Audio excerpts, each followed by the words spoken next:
को सर काट कर पीछा कर दिया। मेरा ऊपर में भागे भागे मैंने बहन गौरा को पास गाया।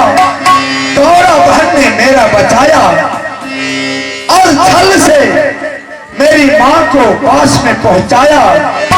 51 किला में परवाना को भेज दिया झगड़ू कागा। दौला अल्लाह को शरणागत जो छतरी जो सुबह अगर दिया तो वो किला को आग लगाकर जार दूंगा। कोई किला में शरणागत नहीं दिया। मेरा मामा भी उस समय नहीं चिढ़ा। कहा निकल जाओ। उड़ियल से मेरे मां को बोला। जाते जाते किला बनारस में पिता और दादा सैयद का दोस्ती था। दादा सैयद ने किला बनारस में शरणागत को दिया। अलग से झोपड़ी को बनाया मेरा मां को रहने के लिए।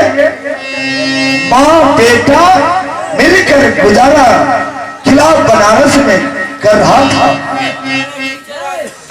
तब उदल भी बड़ा हो गया। मैं अकेला नौकरी को करता था। एक से चावल कन्हा भट्टा मिलता था। खिचड़ी बनाकर मां बेटा मिलकर खाता था।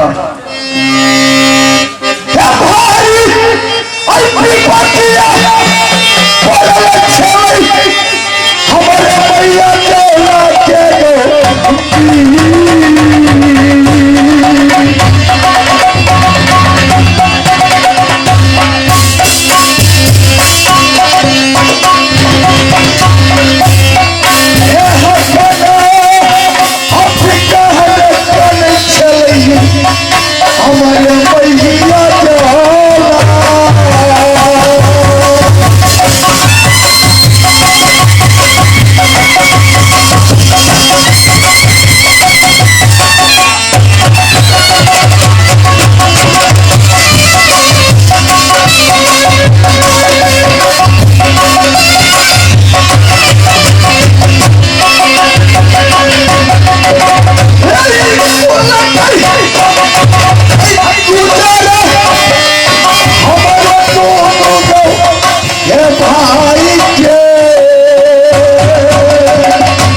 खेलता है।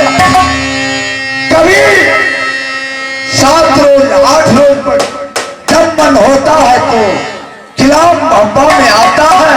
लोग क्रिकेट के अपना किला मोहब्बा बनाया उदल और गादी पर बैठाया और कहा माता को सेवा करो भैया जी।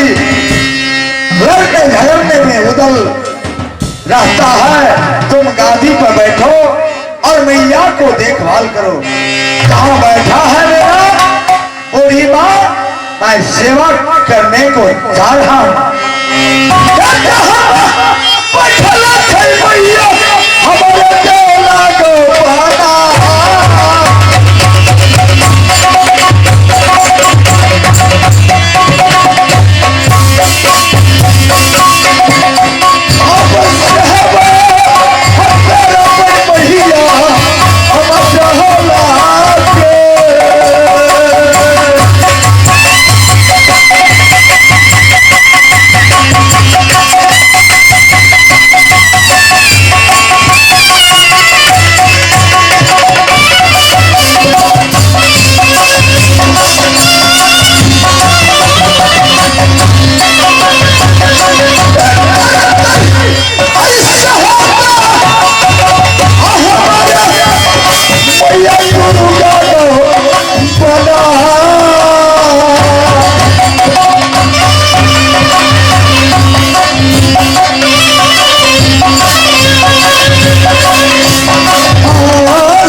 भगवान मैं 3 है बहनी जन्मी किला उड़ियल में, तो भैया की नाम राजा माही, या मेरी से छोट बहन रानी माला, या मेरी नाम या सती देवला के नाम। जिस समय में एक नर नारी बन के किला सोरही में आई, भगवान या गोसैया या एक पुत्र दिया सती देवला की, भगवान या दूसरा पुत्र जिस समय देवला की गोद में आई, भगवान है विपत्ति जो फौरन नहीं कहती,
किला सूर्य में बाबू रुदल पैदा हुआ तो कोई मुझे शरणागत न दी, लेकिन एक बेटी या एक बेटी गौरा किला सूर्य में थी,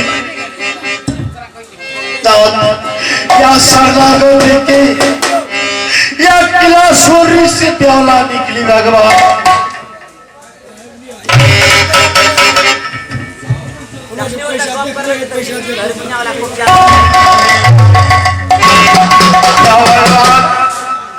इस समय या बेटी गौरा शरणागत या मेरे स्वामीनाथ की है या वो अपनी हाथी थी। भगवान जब नदी गंगा में पार उतरी देवला या भागवत अष्टमी थी, नदी गंगा बह रही थी उछाल, या मुखर पानी देवला की या गोद में बाबू रुदल थी। भगवान मैंने किला किला में भटक चुकी रात, सबसे पहले मैंने सोची कि मेरा सहोदर भाई भैया मैं किला उड़न में गई तो लात मार के निकाल दी देवला। जब वहां से निकली तो किला दिल्ली गई, लेकिन परवाना या झगड़ू के पहुंचा दिल्ली में, वहां से लात मार के निकाल चुकी देवला की। तब से मैं किला न गई है छोरा चलो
के भटक चुके, लेकिन कहीं नहीं शरणागत मिला।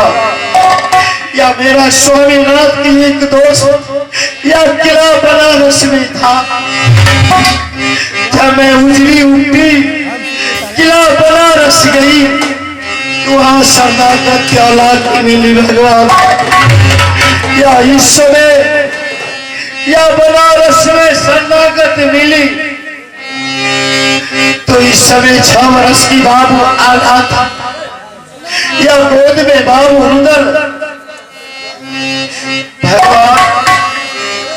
या इस समय बेटा आला या बेटा रुदल कहाँ है? जब या अपना माँ की दिखता है बेटा और मैं नहीं देखती हूँ तब फाटे छई कलेजा।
अकेली है किला में। जब बेटा आला आता है तो सेवा बनाता है माँ की। क्या बाबू रुदल जब आता है तो अपनी माँ को सेवा करता है भगवान। मैं तब तक जा रही अंतरात मोतीमाल में या दोनों लाल के लिए मैं खाना बनाऊंगी। मैं भीखा तू कमा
खाना है।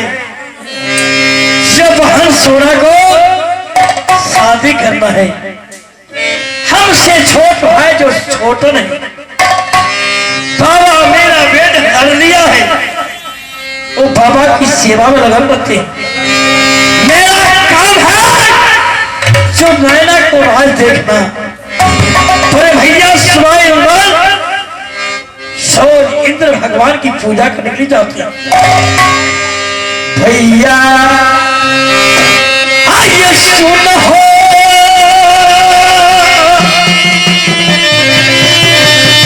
ये छोटा ना हो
आज कीला नैना में आज बड़े भैया याद किया है। छोटन आकर के तुम्हें आज कीला नैना में तुम्हें बुलावट है। भैया सुन हो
चरणों कमल में जाकर के प्रणाम करता हूँ और सारी कहानी आज कीला नैना में बुझूंगा।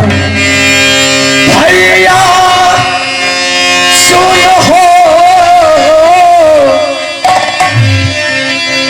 बढ़ना हो हमर भाई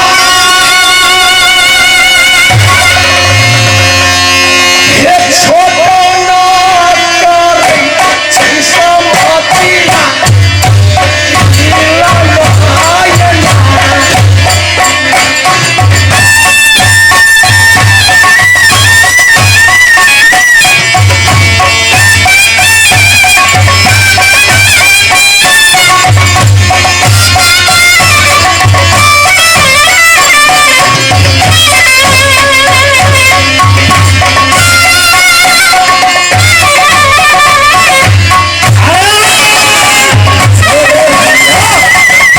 ये बताओ कहिए भैया कैसे कुशल है बाबा का?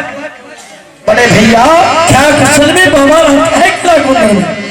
अच्छे कुशल में बाबा अच्छे कुशल में नैना की रहती पर्जा हो अच्छे कुशल में मैं रहता हूँ अपनी कुशल भैया कहे छोटन बड़े भैया बड़े भैया जहाँ सवाई निर्मल है क्यों नहीं वो कहाँ बाबा इंद्र का पुजारी है क्यों नहीं भैया ने कहकर गया है मेरे भाई लहरा और छोटा दो भाई मेरे से छोट हो क्यों नहीं बहन कुमारी है किला को अंदर अवश्य मुझे बार बार सौंप दिया है और अपने किला के अंदर भोगाबल पंडित है क्यों नहीं बड़े भैया मिलन को बोला भोगाबल पंडित को बोला अवश्य और पान का बीरा दो ये कांवर किला में जाएगा कौन ऐसा माय का लाल पैदा हुआ जो कहा नायना को बिया थामेगा जो सोना की ठोला हो जाएगा क्यों नहीं बड़े भैया मिलन को हाथ लगा मिलन आएगा जोगाबल पंडित को बुलाएंगे बड़े भैया अवश्य आता है मेरा ना सुन हो खिला के नैना के सम्राट आओ दे दे तो आहो मिलन खिला लोहायना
कलाकार एगो करनटिया दोसर झलपड़िया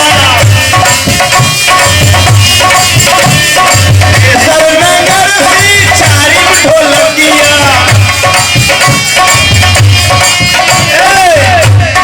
कम छेद वाला लगे छोटी साड़ियों हमरा निकल गई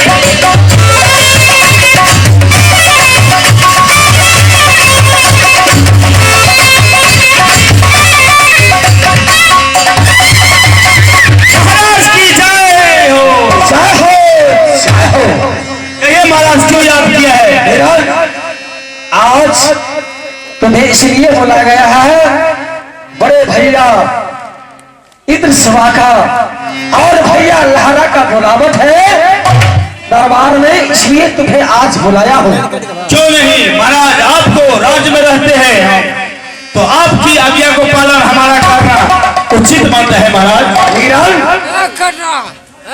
मेरी बात सुनो, इधर आओ। कहिए महाराज। भैया सहोदरा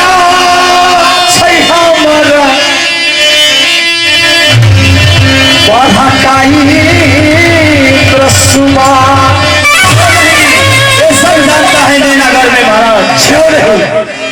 आज बड़े भैया इंद्र सभा और लहरा को बुलावट है, दोनों हम और मिलन जाएंगे और प्रणाम को करूंगा और सारी कहानी वहां कह के सुनाऊंगा। क्यों नहीं महाराज। मेरा